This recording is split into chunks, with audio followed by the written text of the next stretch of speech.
The heavy front door of the Atlanta Colonial didn't just open. It hit the interior wall with a thud that made the crystal wine glasses on the dining table shiver.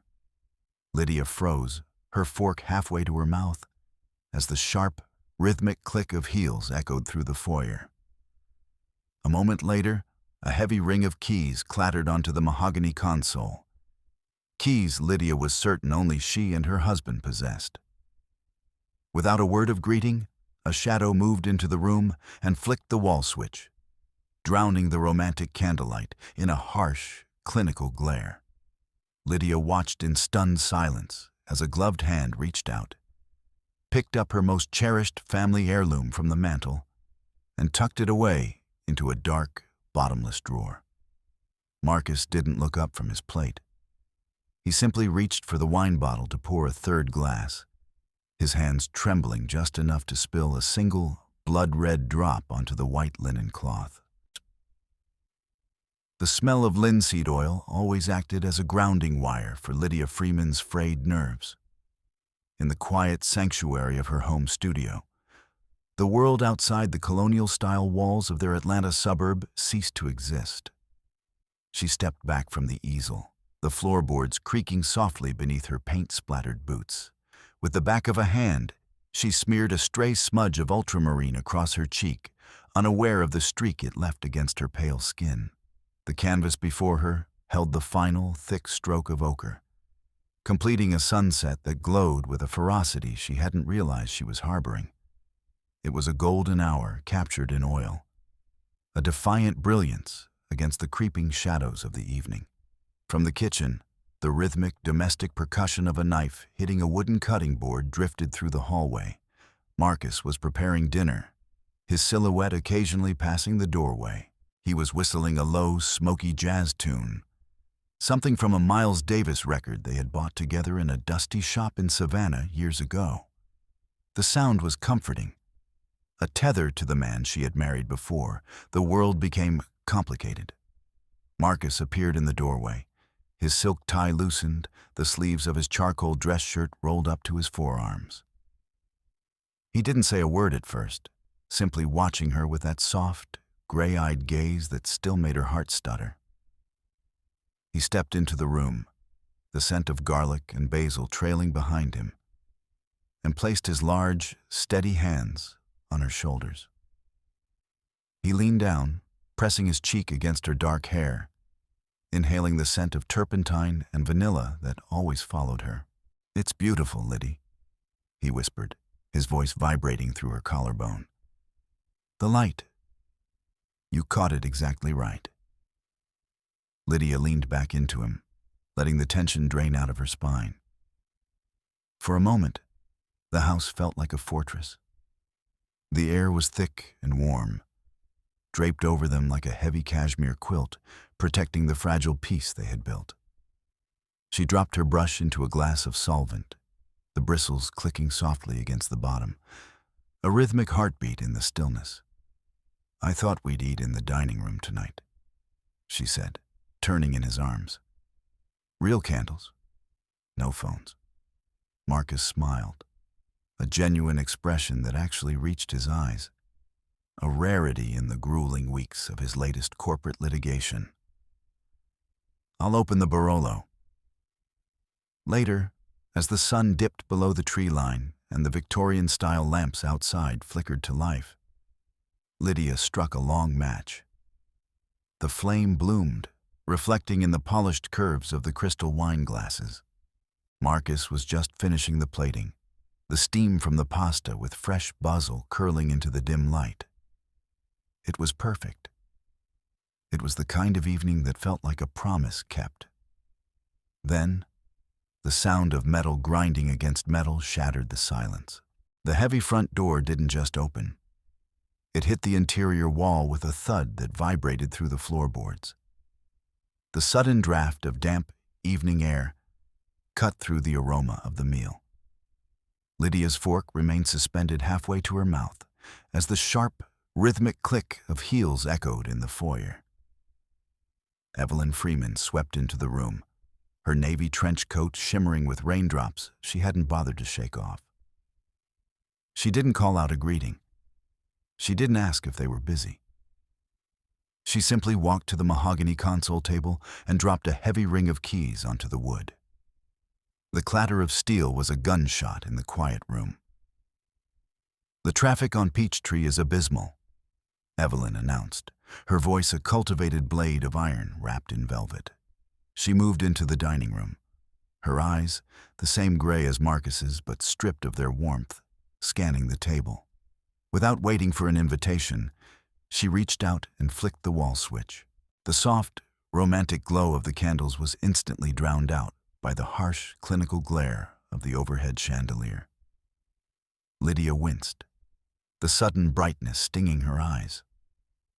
"Mother," Marcus said, his voice losing its resonance, becoming thin and accommodating. "We weren't expecting you." "Clearly," Evelyn remarked, pulling out the heavy chair at the head of the table, Lydia's chair. She sat down, her posture as rigid as a courtroom stenographer's. "But the humidity was playing havoc with my joints, and I thought a family dinner was preferable to sitting alone in that drafty museum I call a house." Marcus moved with a practiced, frantic energy, fetching an extra plate and silverware, his eyes downcast, avoiding Lydia's stunned gaze. The Barolo, which was supposed to be a celebration of their shared life, was poured into a third glass. The family dinner had begun, but the warmth had vanished, replaced by a cold, pressurized air that made it hard for Lydia to breathe. Evelyn didn't eat immediately. Instead, she rose and began a slow, predatory circuit of the living room. She wore silk gloves, the fabric taut over her thin fingers. She ran a finger along the top of a lacquered cabinet, checking for dust that Lydia knew wasn't there. "This is still here?" Evelyn asked, picking up a small porcelain figurine. A delicate shepherdess that had belonged to Lydia's mother.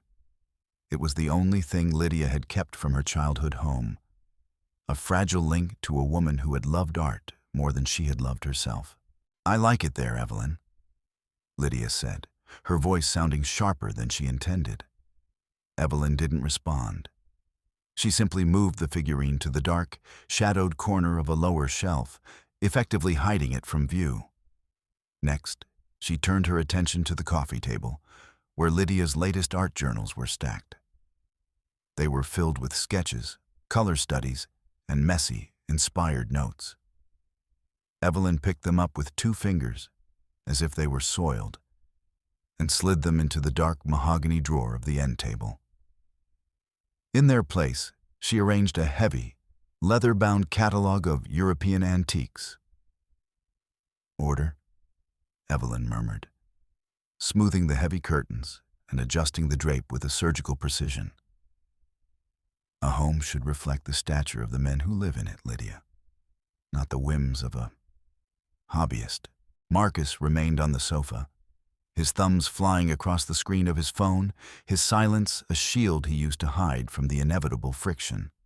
Lydia watched, her fists clenched beneath the table, as her identity was systematically edited out of the room. Every adjustment Evelyn made felt like a stitch being ripped from the fabric of Lydia's life.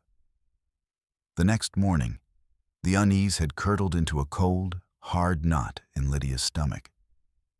She waited until Marcus had left for the office, and Evelyn was presumably in the guest room, though the woman moved through the house like a ghost.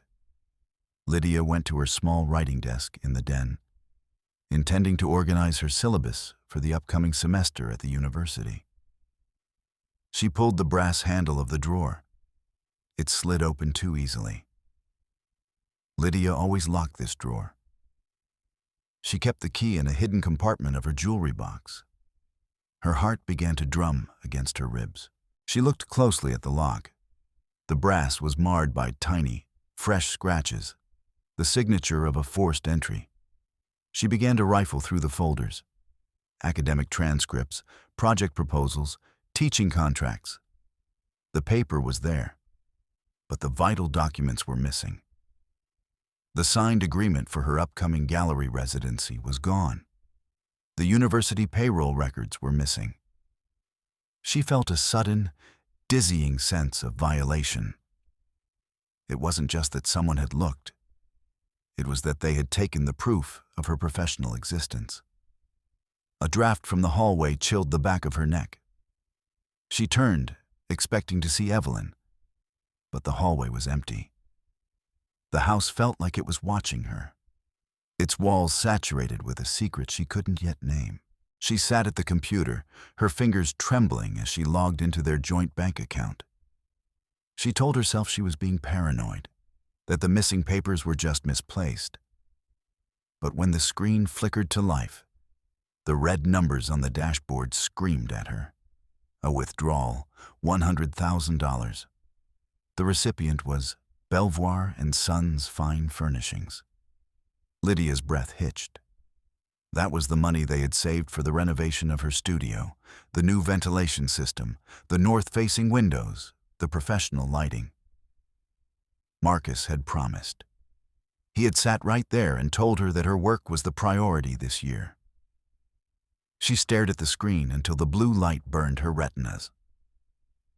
The confirmation of the payment had been sent 2 days ago.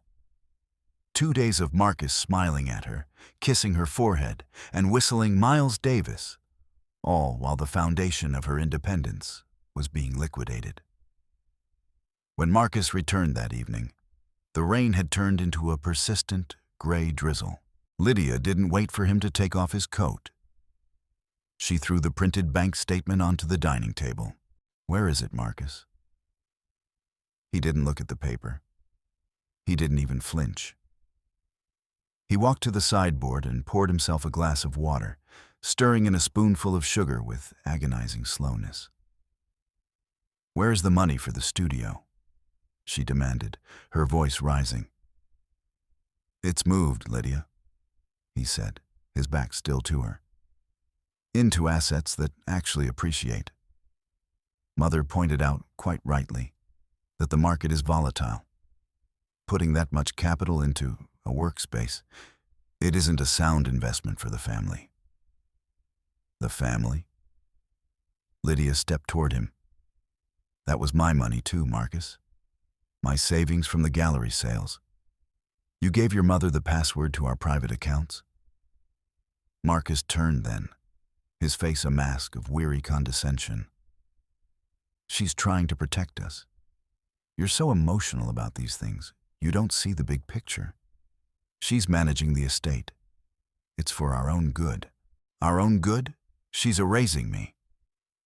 "You're being hysterical," Marcus said, his voice dropping to a low, dangerous level. "Mother has decades of experience in asset management. You have paintings. Let's not pretend the stakes are the same." He turned away, ending the conversation with a sharp, final nod toward the window. The invasion didn't stop at the bank account. A few days later, Lydia walked into their master bedroom to find Evelyn standing in the center of the rug, pointing a long, manicured nail at the walls. "These," Evelyn said, gesturing to the delicate watercolors Lydia had painted during their honeymoon in the Amalfi Coast. "They're so thin. They lack gravity." Marcus was standing by the window, nodding. "They are a bit dated, aren't they?" "Exactly," Evelyn said. She held up a tablet, showing a catalog of heavy, dark oak furniture. A bed frame that looked like a Victorian tomb, drapes made of velvet so thick they would choke the light out of the room. "We need something with lineage, something that says Freeman." "I don't want a museum, Evelyn," Lydia protested. "I want my bedroom." "You want a dorm room, dear," Evelyn countered, not even looking at her.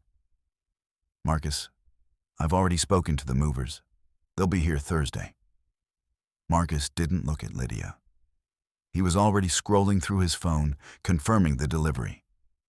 Lydia felt the walls of the room physically closing in. Her taste, her memories, her very presence was being treated like a stain that needed to be scrubbed away. Desperation drove her to the hardware store. She bought a heavy-duty deadbolt for the studio door. If she couldn't protect her bedroom or her bank account, she would at least protect her art. She was on her knees in the hallway, the smell of sawdust and metal shavings in the air, trying to fit the new lock into the door frame. She was focused, her tongue tucked into the corner of her mouth, until a hand clamped down on her wrist. Marcus stood over her, his face contorted with a rage she had never seen before. He wrenched the screwdriver from her hand. "What are you doing?" he hissed. "I'm securing my space, Marcus, since your mother seems to think she has a right to every inch of this house. You are not locking my mother out of a room in her own son's house." He hauled her to her feet, his grip on her elbow bruising. "You're making her feel like a criminal. She's here to help us, and you're treating her like an intruder."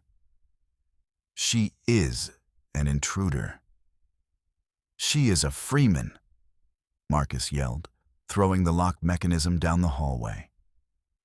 It hit the baseboard with a sickening metallic crack.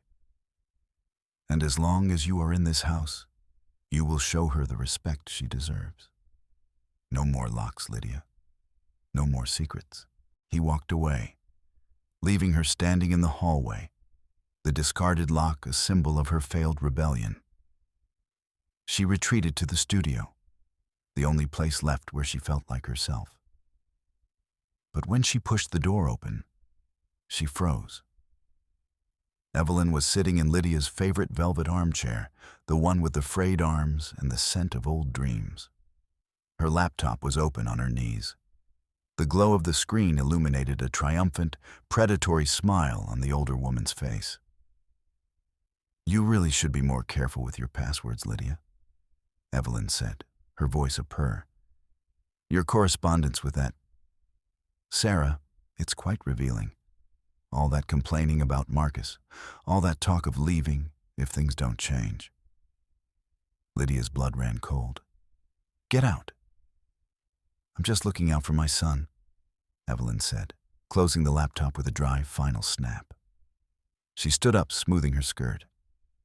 "A wife who keeps such treacherous thoughts is a liability. I think we need to discuss your future, dear. Or lack thereof." The air in the studio felt poisoned. The smell of the paints, once a comfort, now felt like the scent of a crime scene. That night, Lydia sat on the floor of the guest bathroom, the only room with a lock that still worked. She leaned her head against the cold tile and let the tears come. They weren't the quiet, artistic tears of a frustrated woman. They were the jagged, racking sobs of someone who was being erased. She heard Marcus in the hallway, the sound of his closet door opening and closing. "Marcus?" she called out, her voice cracking. "Please, can we just talk?" He stopped outside the bathroom door. She could see his shadow in the gap at the bottom. "I can't, Lydia," he said, his voice flat. "Mother has a reservation at the club.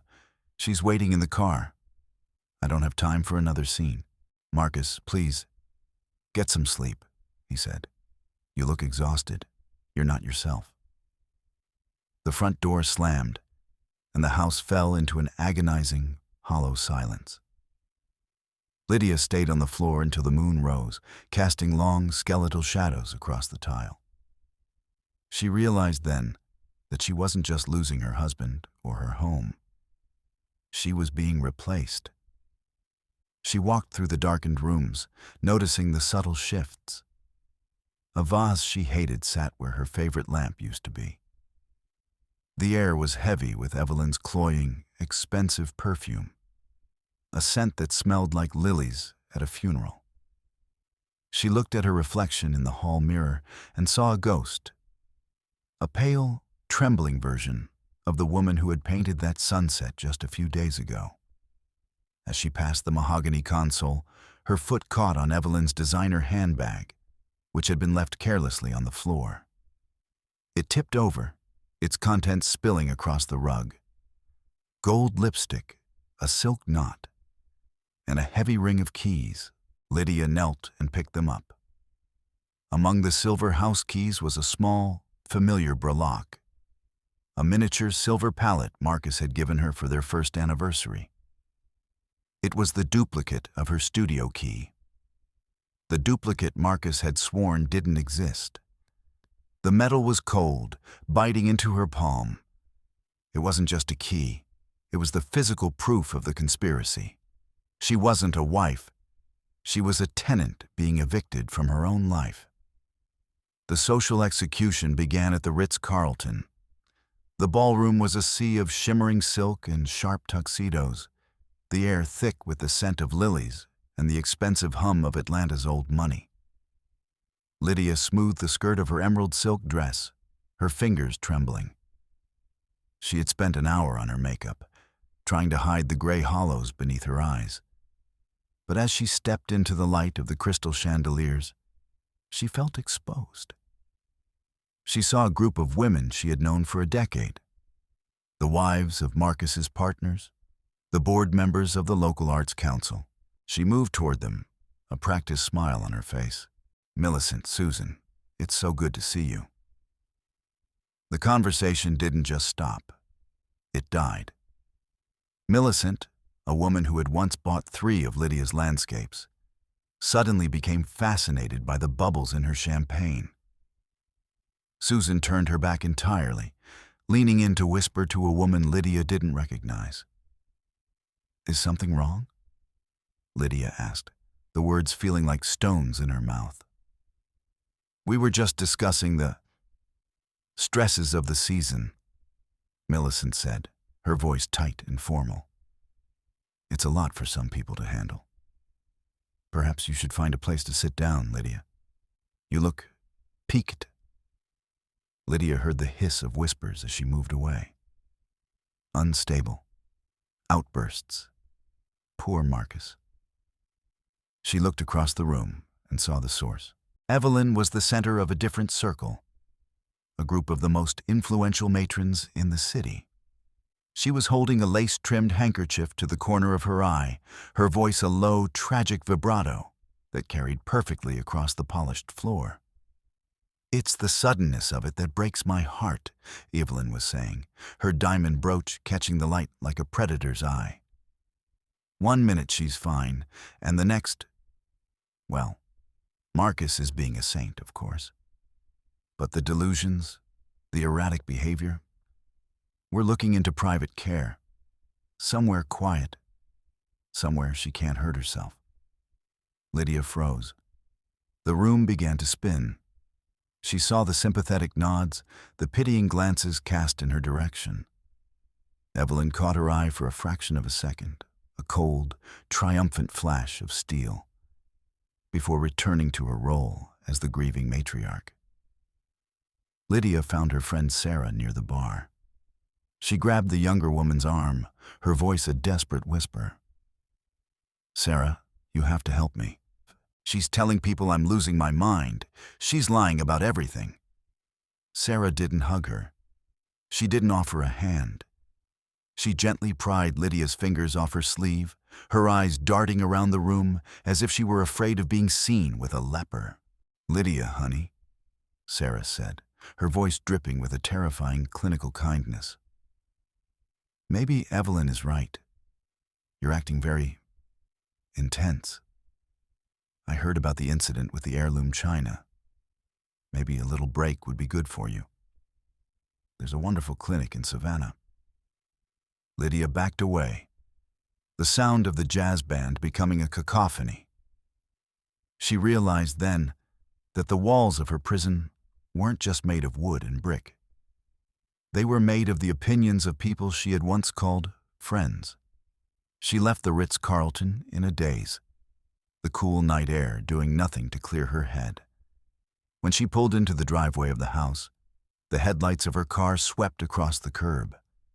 She slammed on the brakes. There, piled next to the trash bins, was a heap of splintered wood and torn fabric. Lydia scrambled out of the car, her heels sinking into the damp earth. She fell to her knees in the mud, her silk dress ruined, as she realized what she was looking at. Her canvases. The sunset she had finished was ripped down the middle. The portrait of her father, the only one she had ever painted, was face down in a puddle of kitchen scraps and gray slush. The wooden frames had been snapped, the linen shredded as if by a clawed beast.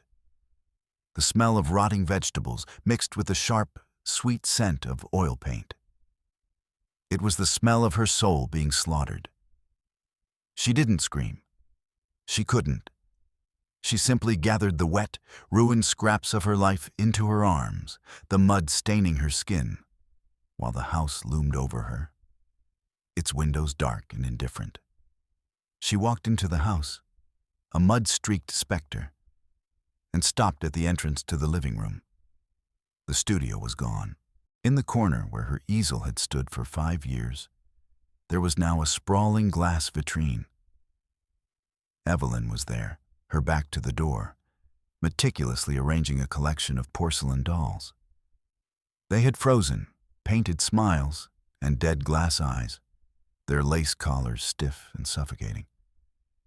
"It's much more dignified, don't you think?" Evelyn said, not turning around. "This room finally has some poise. No more of that messy, creative energy cluttering up the Freeman legacy." Lydia looked at the dolls.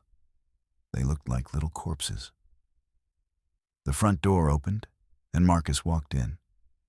He looked at the mud on Lydia's dress, at the ruined scraps of canvas she was still clutching, and then at the new display case. "Marcus," Lydia whispered, her voice failing. "Look what she did. My work. My father." Marcus looked at Evelyn, who was delicately adjusting a doll's parasol. Then he looked back at Lydia, his jaw tightening. "She's right, Lydia," he said, his voice devoid of any warmth. "The house was becoming a shambles. You need to focus on your health, not these distractions. Mother is just trying to bring some order back into our lives." "Order?" Lydia's voice rose to a shriek. "She destroyed my life. She's telling everyone I'm insane." "Because you're acting insane," Marcus shouted. He stepped toward her, his presence looming and cold. "Look at you, covered in mud, screaming at my mother. You're proving her point every single day. From now on, you'll do as she says. No more painting, no more scenes." He turned and placed a hand on Evelyn's shoulder. They stood together, a united front of polished, heartless perfection. Lydia retreated to the bedroom, the only place she could think to go. She opened her laptop, her fingers numb, hoping to find some escape, a flight she could book, a hotel she could hide in. The screen flickered red. Reservation canceled. Marcus had gone into their shared travel app and deleted their upcoming anniversary trip to the coast. He had liquidated the refund into an account she couldn't see. She sat in the dark, listening to the muffled sound of Marcus and Evelyn downstairs, their voices a low, rhythmic hum as they discussed the new landscaping. They were planning a future that didn't include her, using her own money to build the walls of her tomb. The next morning, the final blow fell. Evelyn walked into the breakfast nook, a piece of paper in her hand. She laid it on the table in front of Lydia with a triumphant flourish. It was a receipt from an antique dealer. "The Regency oak set," Evelyn said, her eyes gleaming. "It's being delivered tomorrow." It cost a fortune, but Marcus agreed it was a necessary upgrade for the master suite. Lydia looked at the price. It was the exact amount of her remaining savings. Every penny she had earned from her last 3 years of teaching and commissions was gone, traded for a heavy, dark bed she would be forced to sleep in. She tried to call the university, her last tether to the world. "I'm sorry, Mrs. Freeman," the department secretary said, her voice dripping with that same terrifying pity. "But your mother-in-law called yesterday. She explained the situation. We've already found a substitute for your classes. We think it's best if you take an indefinite leave of absence to focus on your recovery." Lydia hung up, She looked at her hands. They were clean now, the paint scrubbed away. But they felt empty. At dinner, Marcus didn't even sit across from her. He moved his chair to the head of the table, next to Evelyn. They huddled over a tablet, discussing the removal of the old apple trees in the garden to make room for a formal boxwood hedge. Lydia sat in the shadows at the far end of the table, a ghost at her own feast. Marcus ignored her questions, his eyes never leaving the screen. He was already living in a world where she didn't exist. She waited until they were asleep. Then, she crept into the den and found Marcus's phone. She knew the code. It was their wedding date. She opened the deleted messages. There were dozens of texts from Sarah, from her colleagues, from the gallery owner. Marcus had deleted them all before she could see them. And there was a thread with Evelyn. "She's becoming more erratic," Marcus had written. "I think the isolation is working.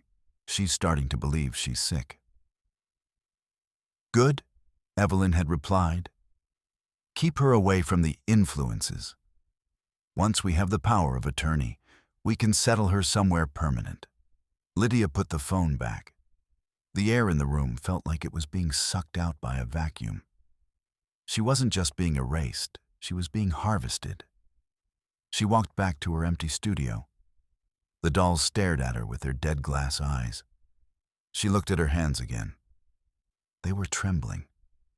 But for the first time in weeks, they felt like they belonged to her. She wasn't a Freeman. She was a Freeman's victim. And the sunset she had painted wasn't just a picture, it was a premonition. The house began to feel like a living thing, a predator that had swallowed her whole and was now slowly digesting her. Lydia moved through the hallways with the silence of a shadow. She found herself standing outside the guest room door, the wood cool against her palm. She could hear the low, rhythmic thrum of Evelyn's breathing. She pushed the door open just an inch. In the corner of the room, 3 massive leather trunks sat like squat guardians. They were embossed with Evelyn's gold initials, their surfaces polished to a mirror shine. On the nightstand, next to a glass of water and a silver pillbox, lay a thick blue vinyl folder. Lydia crept forward, her heart hammering against her ribs. She opened the folder. The paper was crisp, the letterhead imposing. It was a diagnostic report from a private clinic in Savannah. Chronic congestive heart failure. The words blurred before Lydia's eyes. The report detailed a condition so fragile it required 24-hour supervision. It was dated a week before Evelyn had moved in. Lydia felt a surge of cold fury. It was the perfect trap. A fake illness to bind Marcus to her, to turn him into a nursemaid and a jailer. It was the legal justification for her permanent presence in their home. A sudden crash from the hallway made Lydia jump. She scrambled out of the room just as she heard Marcus's voice. "Mother? What happened?" Lydia watched from the shadows of the landing. Evelyn was on the floor of the foyer, surrounded by the jagged shards of a porcelain vase. She was clutching her chest, her face a mask of practiced agony. I couldn't breathe," Evelyn gasped, her voice a thin, theatrical reed. "The palpitations. I felt so alone, Marcus. I was so afraid." Marcus was at her side in an instant, his face white with terror. He gathered her into his arms, his eyes wet with tears. "I'm here, Mother. I've got you." Lydia watched as Marcus began to move his belongings, his pillows, his silk duvet, his books, into the guest room. He set up a cot at the foot of Evelyn's bed, a loyal soldier standing guard over a lie. The door to their master bedroom remained open and empty, a hollowed-out shell of a marriage. The next day, a heavy, unmarked envelope arrived. Lydia found it in the mailbox, hidden beneath a pile of bills. Inside was a stack of printed emails. She read them standing in the kitchen, the sun casting long, harsh shadows across the granite. Evelyn had sent them to every member of the extended Freeman family. Lydia's drinking has become unmanageable, the emails read. She's hiding bottles of gin in the laundry room. She attacked Marcus with a brass candlestick last night. We're doing our best to keep it quiet, but she's a danger to the family name. Lydia gripped the paper so hard it tore. She looked at the trash can. There, sitting on top of the coffee grounds, were empty bottles of cheap vodka she had never bought. Evelyn was planting the evidence of her madness in her own home. She looked up and saw the red eye. Under the molding in the corner of the living room, a small black semi-sphere had been installed. She looked toward the hallway. Another one. The kitchen. A third. "Security," Marcus said, appearing behind her. He didn't look at her. He was checking something on his iPad. "For Mother's safety, in case she has an episode when I'm in the other room." But the cameras weren't pointed at the doors. They were pointed at the sofa where Lydia sat, at the door to the bathroom, at the very spots where she tried to find a moment of peace. The house was no longer a home. It was a panopticon. Every breath she took, every tear she shed, was being recorded and streamed to Evelyn's tablet. The invasion moved into the very air she breathed. Lydia opened the refrigerator to find it stripped of everything she liked. Her organic greens, her seafood, her favorite cheeses, all gone. In their place were heavy, greasy containers of mutton stew and trays of food laden with cilantro and garlic. Evelyn stood at the stove, a wooden spoon in her hand, a look of serene malice on her face. "We're returning to the family traditions, Lydia," she said. "The Freeman palate requires substance, not these airy, modern fads." Lydia felt her throat begin to itch. She was violently allergic to cilantro. Even the smell of it made her chest tighten. She realized then that Evelyn wasn't just trying to control her. She was trying to make the house physically uninhabitable for her.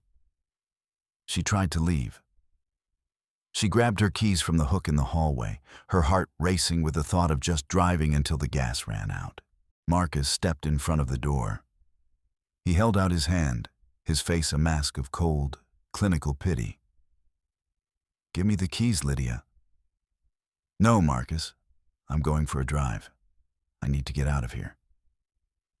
"Evelyn is worried about your episodes," Marcus said, his voice dropping to that terrifying, flat tone. "She thinks you're a liability behind the wheel. For the sake of the family reputation, I can't let you leave in this state." "I'm not in a state. I'm being held hostage." She tried to push past him, but he grabbed her wrists, his grip like iron. He forced her back into the hallway, his eyes devoid of any recognition. He reached into her pocket and pulled out the keys. "It's for your own good," he said, dropping them into his own pocket.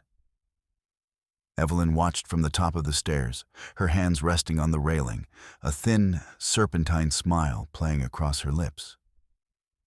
Lydia retreated to the library, the only room without a camera yet. She sat in the dark, her mind racing, until she heard a voice from the adjacent room. Evelyn was on the phone. "Yes, the papers for the conservatorship," she was saying, her tone businesslike and sharp. "The hallucinations are becoming more frequent. Marcus is fully on board.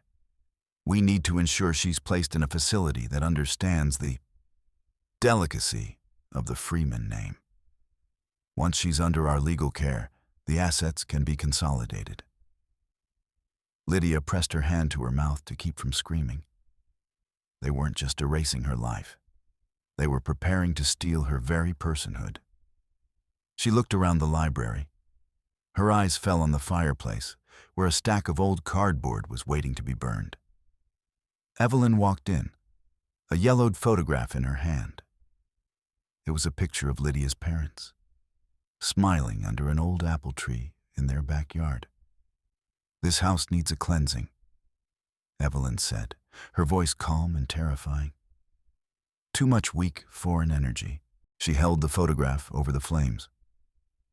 Lydia watched, paralyzed, as the fire licked at the edges of the paper, curling the faces of the people she loved into black ash. "Stop!" Lydia cried, finding her voice at last. Evelyn didn't even look at her. She let the last scrap of the photo fall into the embers.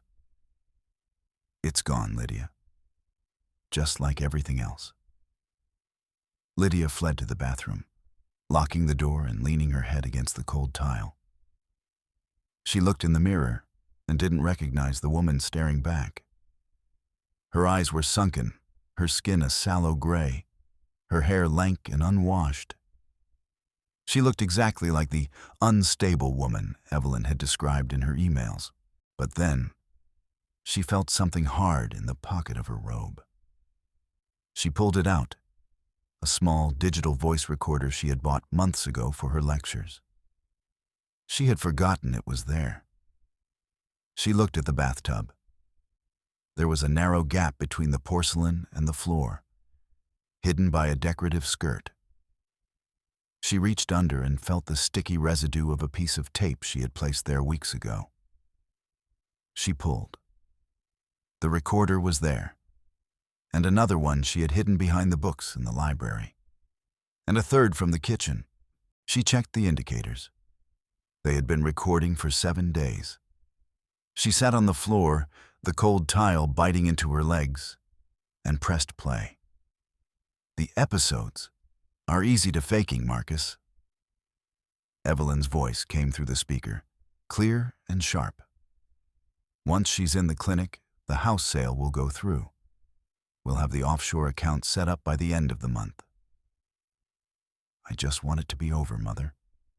Marcus's voice followed, weary and broken. "I can't keep up the act much longer." Lydia gripped the recorder. Her heart was no longer a trapped bird. It was a drum. She had the proof. She had the voices. She looked at the door. Tomorrow was Thanksgiving. The family would be here. The neighbors, the influential friends, the very people Evelyn had lied to. Lydia stood up. She straightened her spine, the old artistic fire flickering back to life in her eyes. She wasn't a ghost. She was the witness. And tomorrow, the Freeman legacy was going to burn. The dining room was a masterpiece of deception. The scent of roasted turkey and cloves hung heavy in the air, a warm domestic veil over the rot beneath. The silver shone under the chandelier, and the crystal glasses rang with the delicate clink of a celebratory Riesling. Lydia descended the stairs slowly. She wore an emerald silk dress, her hair pinned back with a severity that made her schoolie look like blades. She didn't look like a broken woman. She looked like an executioner. Evelyn and Marcus were already seated, flanked by the Harringtons and Dr. Vance. They were the elite of the neighborhood, the keepers of the social gate. Evelyn was holding court, her voice a soft, tragic murmur as she discussed the difficulties of the past month. Lydia didn't take her seat. She walked around the table, her silk skirt whispering against the rug. Before each guest, she placed a heavy, white envelope. In the corner of each was the embossed gold seal of White & Partners Private Investigations. Marcus froze, his knife poised over a pat of butter. He looked at the envelope, then up at Lydia, his eyes wide with a sudden, dawning terror. "Lydia, what is this?" he asked, his voice cracking. Evelyn stood up, her glass held high. "A toast," she announced, her voice trembling with a fake, motherly warmth. "To the bonds of blood, to the sanctity of this home, which has weathered so much." Lydia reached out and pressed a button on the small black device she had placed on the table. The room was suddenly filled with the sound of static. followed by a voice that was unmistakably Evelyn's. "The hallucinations are easy to fake, Marcus. Once she's in the clinic, the house sale will go through." The glass in Evelyn's hand tilted. A drop of golden wine fell onto the pristine white tablecloth, spreading like a bloodstain. The guests froze, their forks halfway to their mouths. "We need to ensure she's placed in a facility that understands the delicacy of the Freeman name." The recording continued, a cold, clinical dissection of Lydia's life. Every lie, every manipulation, every calculated move to strip her of her sanity was laid bare in the quiet room. Lydia didn't stop there.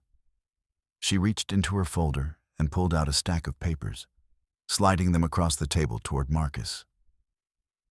"The offshore accounts, Marcus," she said, her voice clear and resonant. "The ones you thought were for our future. The ones your mother has been funneling our savings into for her own private portfolio.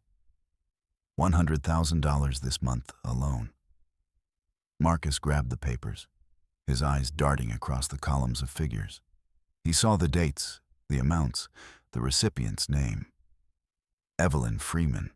A low murmur broke out among the guests. Millicent Harrington put on her glasses, leaning in to read the printed emails Lydia had provided. "Evelyn," Millicent whispered, her voice cold with disgust. "You told me she was an alcoholic. You told me she attacked him." Dr. Vance was looking at a copy of the medical report Lydia had found. "This isn't a heart condition, Evelyn. These are the labs of a woman with the cardiovascular health of an athlete." Evelyn's face went a sickly, gray color.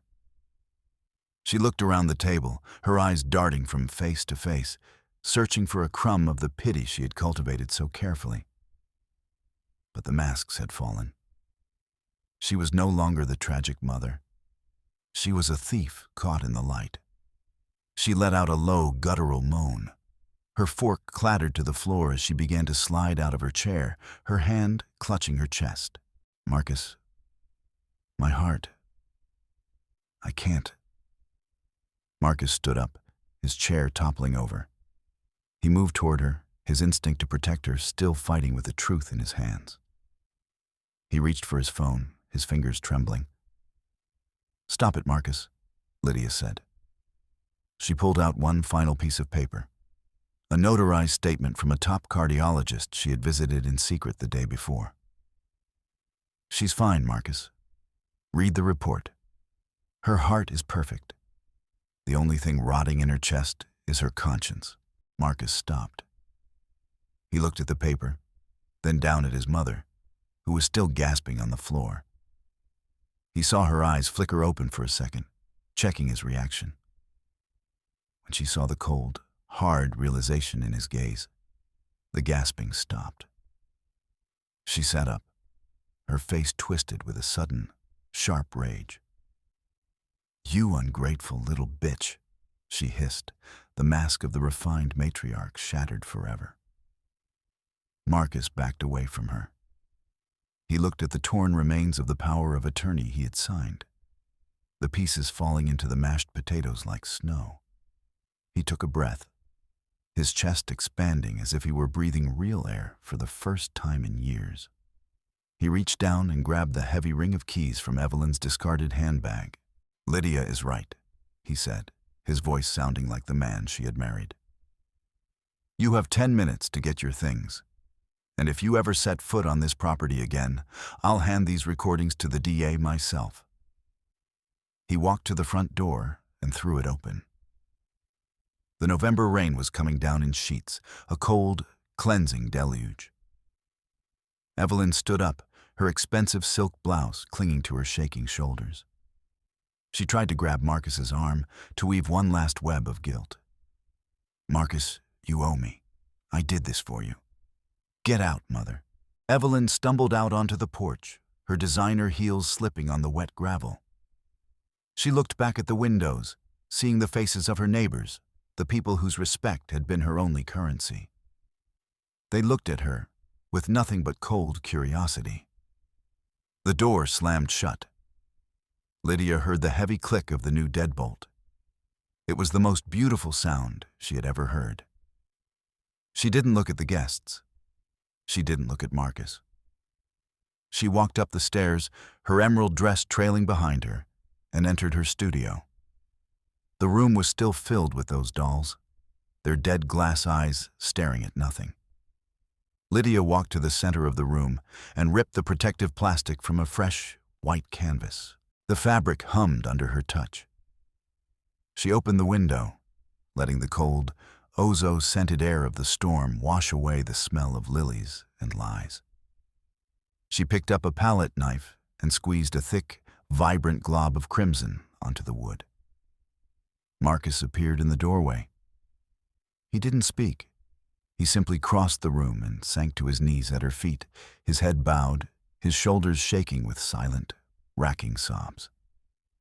Lydia didn't look down. She looked at the white space before her. She took the knife and made a single, bold stroke across the canvas, a line of fire against the gray. She was no longer a shadow. She was the light.